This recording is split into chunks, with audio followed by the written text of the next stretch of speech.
제가 체르뉴지에서 만난 젊은 커플이 있었는데 동영상을 보여주는데 정말 그 바로 앞에서 계속 로켓이 떨어지는 거예요. 그런 것들을 다 찍었더라고요. 지하에 숨어 지내던 부부는 집 마당에 로켓이 떨어지자 결국 피난을 결심했습니다. 한국 언론 최초로 우크라이나에 입국해 전쟁의 참상을 취재한 SBS 곽상은 기자님이십니다. 아유, 안녕하세요. 안녕하세요. 소개 직접 해주시죠. 안녕하세요. 저는 SBS 보도국의 곽상은 기자입니다. 지금 정치부 국제팀에 있습니다. 아유, 먼저 우크라이나하고 러시아 이 전쟁이 좀 일어난 이유부터 조금 좀 설명을 해주시자면. 그러니까 기본적으로 러시아가 주장하는 우크라이나 침공의 이유는 나토의 동진이죠. 그러니까 나토가 북대서양 조약기구 이게 이제 미국하고 유럽의 국가들이 이제 서로 공동의 방위를 약속한 그런 뭐 연합체 같은 거잖아요. 네. 러시아는 그 나토의 주된 타겟이 되는 게 러시아라고 생각을 하고요. 그렇죠. 그래서 나토가 점점 동쪽으로 러시아 국경 쪽으로 다가오는 것에 대해서 위협으로 느낀다. 그리고 그렇죠. 과거 90년대에 나토하고 러시아 쪽에서 같이 합의한 내용에 따르면 나토는 더 이상 동진하지 않기로 했는데 계속 동진을 하고 있다라고 하면서 이 부분을 다시 되돌리거나 서방 국가들이 문서로서 보장하라, 더 이상 동진하지 않겠다는 것. Понимаете или нет, что если Украина будет в НАТО и военным путем будет возвращать себе Крым, европейские страны автоматически будут втянуты в военный конфликт с Россией. Мы понимаем. Но мы также и понимаем, что Россия одна из ведущих ядерных держав. И вы окажетесь втянутыми в этот конфликт помимо своей воли. 그리고 우크라이나의 동부 돈바스 지역에서 계속 분쟁 지역으로 돼 있어서 러시아군과 우크라이나군이 대립하고 있었는데 여기서 굉장히 러시아계 사람들이 많은 희생을 하고 있다, 피해를 입고 있다고 주장을 하면서 이 사람들을 해방시키겠다라는 명목으로 우크라이나를 침공을 했죠. 그러면서 그게 이제 러시아의 입장인 거죠. 그렇죠. 그렇죠. Сейчас практически ни одного дня не обходится без обстрелов населенных пунктов Донбасса.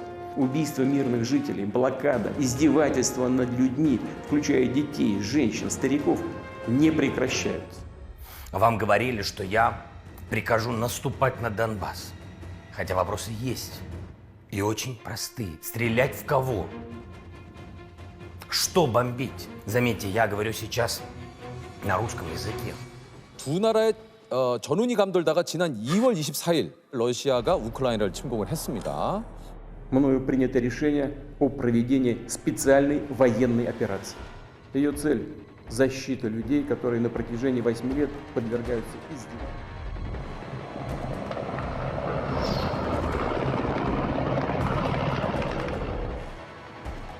21세기의 유럽에서 이런 규모의 전쟁이 일어날 수 있다는 것에 대해서 많이 충격들을 받았고 맞아요. 그 과정에서 러시아가 여전히 유럽 대다수 국가들에게 위협이 될 수밖에 없다는 것을 다시 한번 깨닫게 하는 계기가 됐죠. 그리고 푸틴 대통령이 여전히 구소련 체제, 소련 체제에 대한 향수를 갖고 있는 것 아닌가. 그것이 굉장히 현대 사회에 위협이 되고 있다라고 생각을 하게 된 것 같아요. 그래서 더 많은 국가들이, 북유럽 국가들이 또 나토에 들어가겠다고 지금 그렇죠, 그런 그렇죠. 움직임이 핀란드도 생긴 지금 거죠. 이제 나토 가입을 또 네, 이제 선언을 추진하고 했고요.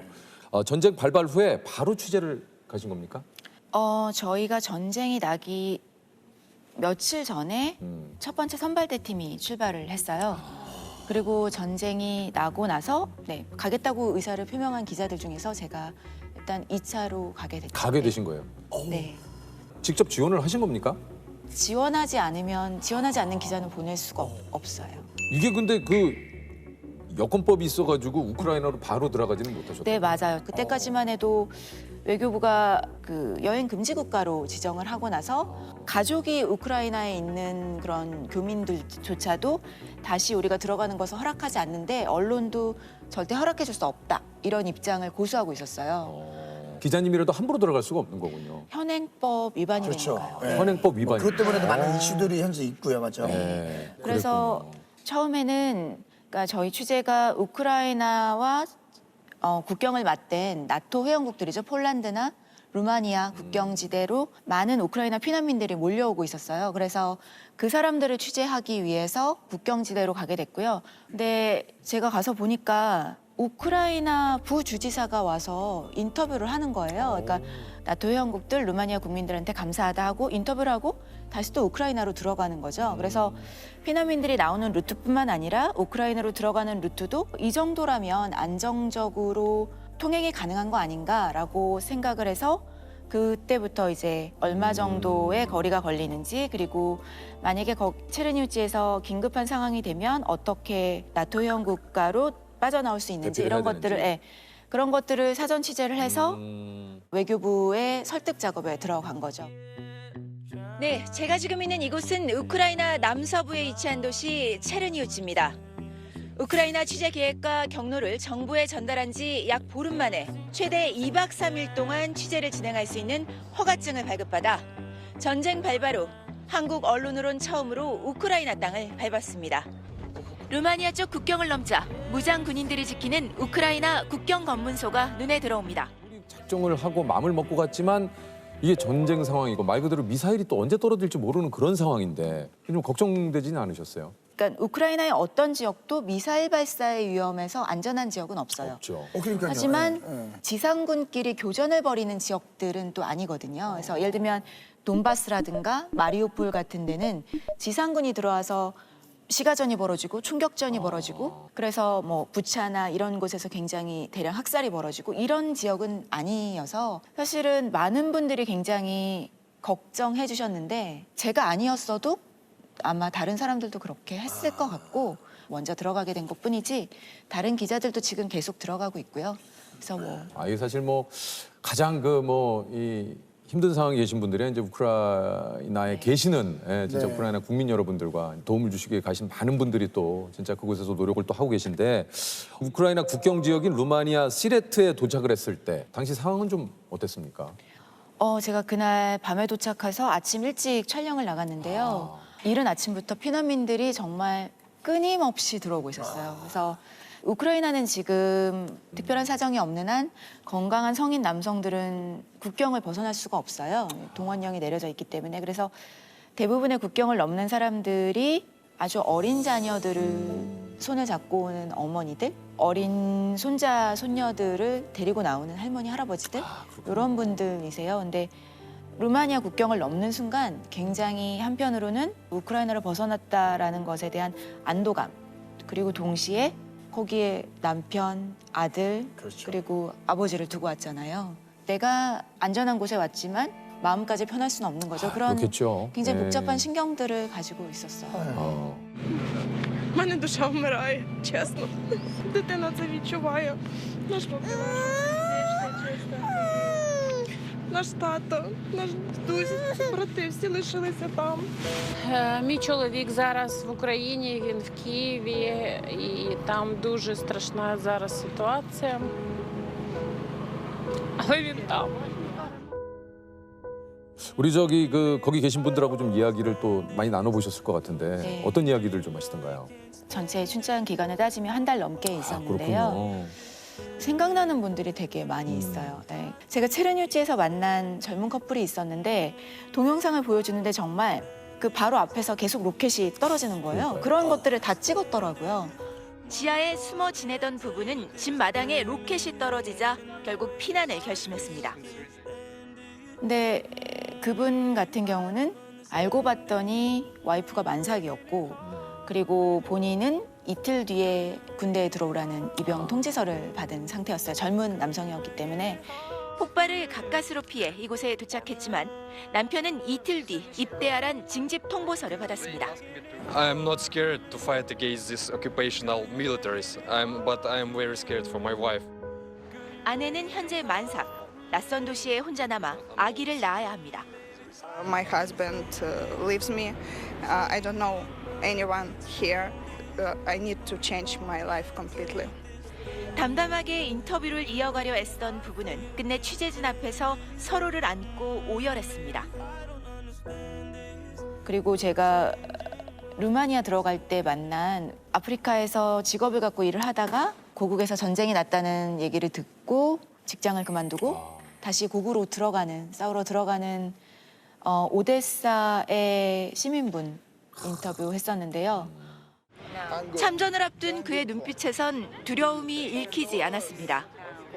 What I should to do, what I have to do, and scare. And my charge is more than scary.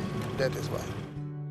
사실 우리가 모두 나라에서 전쟁이 난다고 하면 나라를 지키겠다고 하지만 정말 외국에 머물고 있을 때 바로 짐을 싸들고 들어가는 것은 생각보다 굉장히 많은 용기를 필요로 하는 일일 거예요. 그런데 두려운 것보다 나라에 대한 나의 책임감 그리고 나라를 지켜야 한다는 마음이 훨씬 더 나를 강하게 이끈다. 요인이 되고 있다라고 말했을 때 정말 대단하다는 생각이 들면서도 한 명 한 명의 굉장히 어려운 선택들을 해야 되는 사람들. 네, 안타깝죠. 전투복을 입고 무장을 한 이 여성들은 서슬퍼런 목소리를 냈습니다. Мы будем уничтожать врага на каждом сантиметре украинской земли. І ми ні на кого не нападали, ми захищаємо своє. Ні, це просто як від душі, від серця, та як допомога армії. 미국과 영국 등 전 세계에서 러시아군과 싸우겠다는 사람들이 몰려들면서 우크라이나의 다국적 민병대는 2만 명을 넘은 것으로 추산됩니다.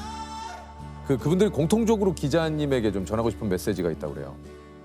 그러니까 모두가 굉장히 쉽지 않은 인터뷰 그리고 굉장히 고통스러운 삶의 부분에 대해서 얘기를 하는 거기 때문에 그렇죠. 방송 카메라 앞에서 이렇다 저렇다 설명을 해주는 게 마음 편하지 않을 수 있어요. 근데 그분들이 계속 얘기했던 게 우리의 상황을 정확히 알려달라. 그리고 우리가 잊혀지지 않도록 알려달라라는 목소리들이 굉장히 간절했고 그래서 굉장히 본인들에겐 힘든 얘기인데 기꺼이 얘기를 해주셨던 것 해주신 같아요. 거군요. 뭐 2박 3일 정도 그 우크라이나에 가서는 또 어떻게 또 취재를 또 하셨습니까? 일단 군부대를 좀 취재를 하고 싶었어요. 근데 군부대에 들어가는 것은 보안상의 이유로 성사되지 못했지만 군인분을 나와서 인터뷰를 했고요. 그리고 거기에 있는 경보 사이렌이 울릴 때마다 사람들이 피해서 숨어 들어가는 지하의 방공호들 그리고 거기서 전쟁에 직접 참여하진 않지만 무기와 관련된 것들을 만드시고 뭐 그런 시민분들도 취재를 했고요. 전쟁의 현장이지만 눈물만 있는 건 아니고 이렇게 좌절해 있는 모습보다는 나라를 위해서 무엇을 할 수 있나를 찾으시는 분들, 나라를 이어가겠다, 나라의 땅을 지키겠다, 그리고 우리나라 사람들을 위해서 뭔가를 하겠다는 의지가 굉장히 강한 그런 것들이 같이 있는 현장이죠.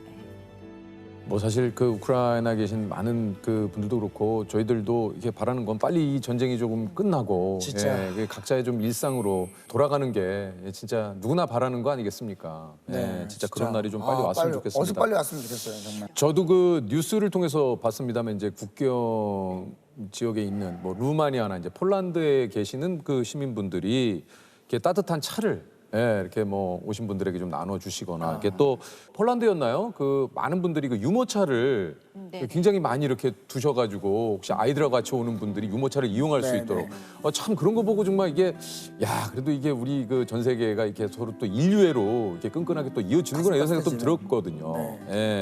전쟁이 사실은 한쪽에서는 우리 인간의 가장 잔혹한 면 그리고 가장 비이성적인 면을 보여주는 현장이지만 그 다른 이면에는 정말 그런 인류애를 확인할 수 있는 그러니까요. 곳이기도 해요. 진짜 그런 것 같아요.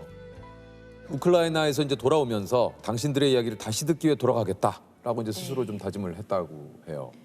네, 바라건대 좀 평화 안정을 되찾은 상황에서 재건에 나선 우크라이나 사람들을 취재해서 보도하고 싶다는 바람이 있는데 그 전에라도 잊혀지지 않도록 이 사람들이 잊혀지지 않도록 이분들의 얘기를 전해야겠다라는 생각을 했었어요. 좀 취재하면서 좀 책임감을 느끼게 된 것 같아요. 시간이 길게 지나다 보면 전과 같은 관심을 갖지 못하게 되는 게 너무 당연한 거예요. 너무 당연하고 자연스러운 건데 저는 거기를 취재했던 기자로서 계속 여러분들이 잊지 않으시도록 제가 할 수 있는 역할을 하려고 합니다.